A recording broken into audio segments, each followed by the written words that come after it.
जिंदाबाद। सरकार बनने से पहले डेली वेजर्स एक बार फिर से धरने पर है और आप उनका धरना जो है वो यहाँ पर देख सकते हैं। ये पीएचई ऑफिस है और यहीं पर इनका धरना जो है एक बार फिर से शुरू हो गया है। और फिलहाल अभी बात करते हैं डेली वेजर, चाहे पहले की सरकार थी चाहे अब की सरकार थी, यहाँ पर आपको डेली वेजर जो है दिखाई दे रहा है। और जिस तरह से बात करने की कोशिश करूं तो मेरे साथ तारा जी हैं, मैं इनसे बात करने की कोशिश करती हूं।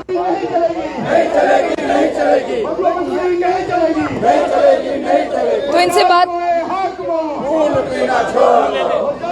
फोन दो। तारा जी मुझे ये बताइए, यहाँ पर चाहे पहली सरकार की बात करें चाहे बनने वाली सरकार की बात करें, आप कितनी उम्मीदें रखते हैं नई सरकार से? क्योंकि अगर डेली वेजर जम्मू में है वो कश्मीर में भी है।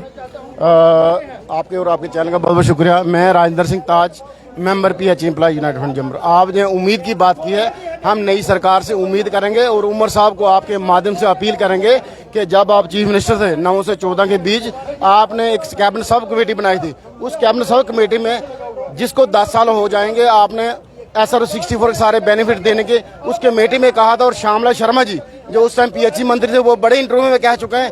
आप राठौर साहब उस कमेटी के चेयरमैन थे, वही सभी चेयर हैं, चाहे वो पक्ष में हो चाहे विपक्ष में हो। तो हम ये उम्मीद करेंगे उमर साहब 1 महीने के अंदर अंदर इसको रेगुलर, हम लोगों को रेगुलर के इस मुद्दे को खत्म करे। ये एक ह्यूमन इशू है। चाहे बीजेपी वाले, उन्होंने इलेक्शन मैनिफेस्टो में इसको मुद्दा बनाया, चाहे बाकी तमाम पॉलिटिकल पार्टियों, अब ये कॉमन इशू सबका है। अब हम देखते हैं ये लोग हमारे इशू पे कैसे टेबल था दबा के इस इशू को एकदम से हल करते हैं। जैसे अपनी पे बढ़ानी हो तो एमएलए ने 25 से 60 की तो सब लोग एक सुर में उन्होंने यस किया। तो क्या हमारे इशू पे भी ये क्या सब लोग इकट्ठे होकर इस ह्यूमन इशू को हल करते नहीं हटते, ये भी हम देखेंगे। अरे जी, आपने कहा था जो सरकार हमारी नहीं सुनेगी हम उस सरकार को उतार देंगे, आपको लगता है आपने सही कहा?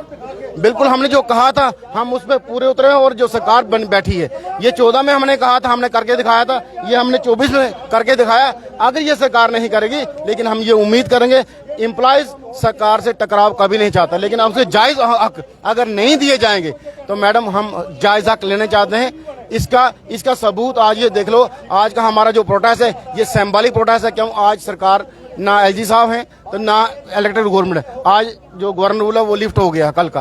तो हम ये उम्मीद करेंगे, हमने जो 14 से इलेक्शन से पहले हमने जो चेतावनी दी थी कि हम नई सरकार का वेलकम प्रोटेस्ट प्रोग्राम से करेंगे, तो वो आज हमें सिंबॉलिक प्रोटेस्ट करके उसका वेलकम कर दिया। में तमाम सीटें थी, तमाम उम्मीदवार तो भाजपा कैंडिडेट थे, यहाँ पर तो था नहीं उनका वोट। लेकिन अब आपको लगता है कि जो सरकार है उसे मतलब आपकी तरफ देखना चाहिए? देखिए मैडम, ये कॉमन इशू है, इसको हम खितों में नहीं बांटेंगे। हम इसको खितों में नहीं बांटेंगे। ये लोगों को चाहे लोगों ने किसको यहाँ वोट दिया किसको वहाँ वोट दिया, अल्टीमेटली हम एक यूटी हैं।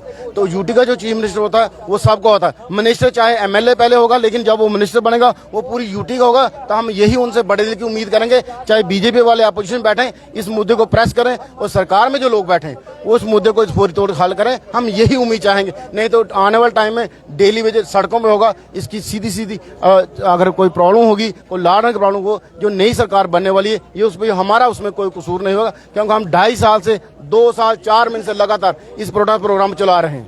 लेकिन मुझे आपसे ये जानना है, जितने भी आपके साथी आ जाए हैं उनकी तो सैलरीज भी अभी पेंडिंग है, रिलीज नहीं हुई है। किस तरह से जब आप बुलाते हैं ये यहाँ तक पहुँचते हैं, इनके फाइनेंस किस तरह से रहता है? आशी मैडम देखिए, आज इसलिए हमने जो लोग बुलाए हैं ये लीडरशिप कह लीजिए, ये डिस्ट्रिक्टों से डिवीजन से लीडरशिप आई हुई है। तमाम लोग बाकी नहीं बुला, उसका ना बुलाने का कारण यही है कि हमने, क्योंकि एक वेजेस डेट रिलीज हुई, लोगों को वेजेस अभी तक मिली नहीं है। उसके अलावा दूसरा इशू ये है कि आप आज की डेट में देखोगे 9,000 में उमर साहब घर नहीं चलता। 9,000 में घर नहीं चलता उमर साहब, 9,000 में परिवार नहीं पलता उमर साहब, 9,000 में हम बच्चों को पढ़ा नहीं सकते उमर साहब, 9,000 में हम बच्चों को खाना नहीं खिला सकते। हम अपने बच्चों को कोई फैसिलिटी आज तक 9,000 में नहीं दे सकते। तो बीजेपी की वही अपील है हम आपके माध्यम से कि वो भी एलजी साहब को कहें और उमर साहब भी मिलके इस मुद्दे को फौरी तौर हल करें। चलिए, मैं आखिर में आपसे ये जानना चाहती हूँ कि क्या लगता है, कितनी उम्मीद रखते हैं सरकार से और क्या लगता है कि पहला कैबिनेट में आपका इशू हल होना चाहिए? क्योंकि जो सरकार यहाँ से गई है वो तो कहती थी कि नहीं हमने नहीं लगाए, बैकडोर आए हैं, पाप की घंटी है। अब वो वक्त बीत गया है, अब आप अपना हक भी लेना जानते हैं और आपको पता भी है कि कौन से दरवाजे पर जाके आपको दरवाजा खटखटाना है। बिल्कुल आशी मैडम, जिन लोगों ने ये कहा था उन लोगों ने लोकसभा में जाके ये कहा कि जो कहते पाप की गारंटी बैकडोर कहते, उन लोगों ने लोकसभा में ये कहा कि ये लोग ठगेंगे, इनका कसूर को इनको रेगुलराइज करना चाहिए।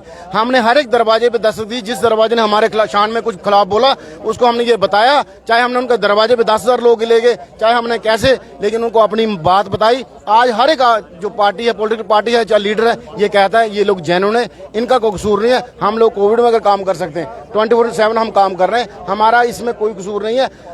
उस टाइम आप बताइए आशी मैडम, अगर पीएचई में फील्ड स्टाफ का रिक्रूटमेंट रूल कोई नहीं है, लगाने का कोई तरीका ही नहीं है, तो हम बैकडोर कैसे हुए? अगर हमारे चीफ इंजीनियर साहब लिख के दे रहे हैं कि ये मैंने लगाए हुए हैं, तो हम बैकडोर कैसे हुए? अगर सरकार कैबिनेट साहब कमेटी बना के सरकार की नुमाइंदे के तौर पे हमारी वेरिफिकेशन होती है, सरकार से खजाने से हमको तनख्वाह मिल रही है, तो हम बैकडोर कैसे हुए? सरकार कोविड में हमसे काम लेती है, हम बैकडोर कैसे? सरकार को कोई जरूरी, चाहे प्राइम मिनिस्टर साहब आए, पीएचई का डेली वेज वहाँ काम करता है, अमरनाथ जी की यात्रा हो वहाँ डेली वेज काम करता है, इलेक्शन में डेली वेज की ड्यूटी लेती है, फिर हम बैकडोर कैसे हुए? हमें ये समझ नहीं आती। बहुत शुक्रिया, आपने बहुत अच्छे पॉइंट्स जो है वो रेज किए हैं। तो फिलहाल ये देखिए आप जिस तरह से यहाँ पर इनका ये प्रोटेस्ट चल रहा है, और फिलहाल मैं आप लोगों को बताना चाहूंगी, देखिए अभी जिस तरह से सरकार को बनने में 1 से 2 दिन का वक्त है, वो मायने नहीं रखता। मायने ये रखता है कि इन सब लोगों ने जो है वो अपने अपने अधिकार का इस्तेमाल किया है, वोट्स दिए हैं, अब सरकार को जो है वो इनके लिए काम करना होगा, क्योंकि कहीं ना कहीं अगर हम बात करते हैं ना, तो इस आने वाली सरकार से बहुत उम्मीदें हैं। 10 साल से ये सोच रहे थे कि इनकी उम्मीदें पूरी हों, और 10 साल के बाद जिस तरह से उम्मीदों की बात करें, पूरी होने का वक्त आया। लेकिन अब ये देखने वाली ये बात होगी कि कितनी जल्दी जो है वो इनकी उम्मीदें पूरी होती हैं। तो फिलहाल आप तमाम लोग इस खबर को ज्यादा से ज्यादा शेयर करें, क्योंकि देखिए अगर मैं डेली वेजर्स की बात करूं, यही डेली वेजर्स जम्मू में हैं, यही डेली वेजर्स कश्मीर में हैं, और ये वो डेली वेजर्स हैं जिनके पास यहाँ पर आने के लिए ना किराए के पैसे नहीं होते, लेकिन कहीं से भी जो ये आते हैं और जिस तरह से अगर हम बात करें तो तमाम चीजों को पूरा करते हैं और यहाँ तक सरकार तक अपनी मांग पहुंचाते हैं। फिलहाल ये है डेली वेजर्स, हर एक परिवार में एक ना एक डेली वेजर्स जरूर मिलता होगा आपको भी, तो सरकार तक इनकी आवाज पहुंचाए ताकि इनका गुजर बसर, इनकी वेजेस, इनकी रेगुलर पॉलिसी जो है वो इनके पाए अंजाम तक पहुंच सके। जाने से पहले जम्मू बुलेटिन न्यूज को लाइक और फॉलो करना ना भूलें।